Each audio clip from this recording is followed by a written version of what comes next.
our founder of the Sisters of the Sacred Hearts of Jesus and Mary. He told the sisters, you do what others don't want to do, and you go to places where no one wants to go.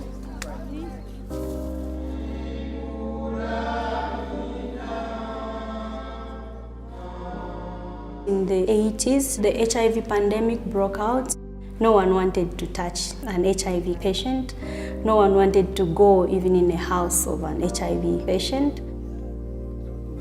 There were more people with fully fledged AIDS who were dying on their own. Very few were coming to the hospital dying. So that's how this program started. We come out of the hospital and answer to the distressed homes.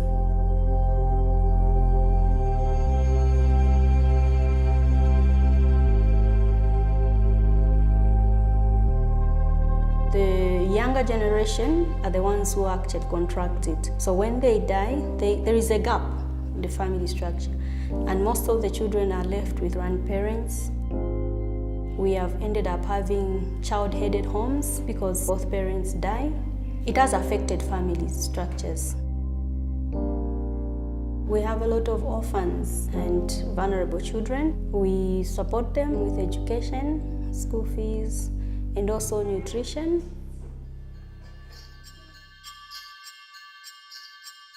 The tools we give the children prepare them for the future. Grandparents haven't got long to live, and the children are left on their own. So there is a big need for primary education.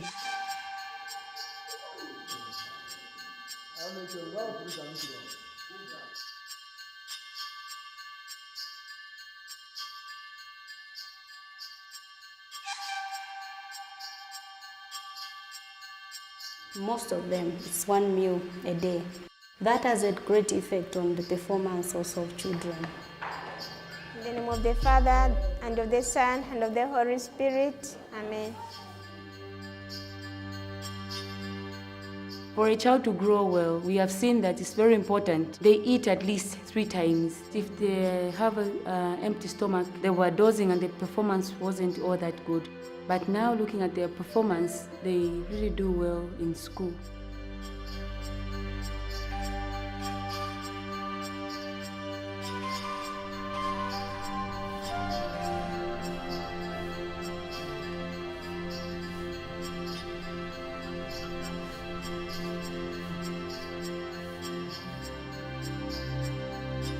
We sensitize communities on early identification of children with disabilities because there is a lot of stigma attached to children with special needs. Most of them were locked in the houses and they were being called names, and the parents were shy to take them out. This is nice. When the communities or the parents themselves see that a child can be accepted by a stranger, then it was easy for them to actually start bringing them out. We try to empower the people from where they are. We encourage them to do skills. We have one young man, he learned tailoring, and now he's making a living out of that. Then people have seen that these people can do something. We don't just have to keep them at home.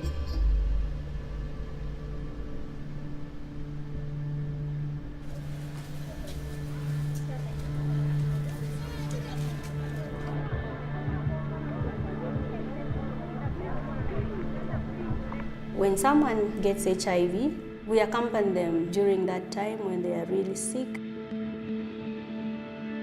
providing medication, psychosocial counseling, and nutrition supplement. We encourage people to form communities, and we have also formed support groups. Some of the churches would actually tell people to stop taking medication. They will pray over them and say, you are healed. So then people die, of course, if they don't take medication.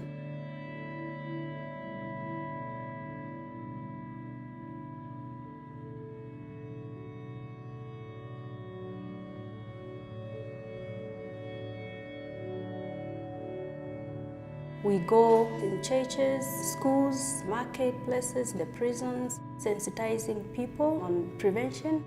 The entry point to all the activities is information, education, and communication. When they recover, we provide the clients or the beneficiaries with training on business management, entrepreneurship. We empower them with what they are good at. Once they have enough income, they've started actually now looking after their children, paying a bit of school fees, and they improve the number of meals they're having at home, then we win them off.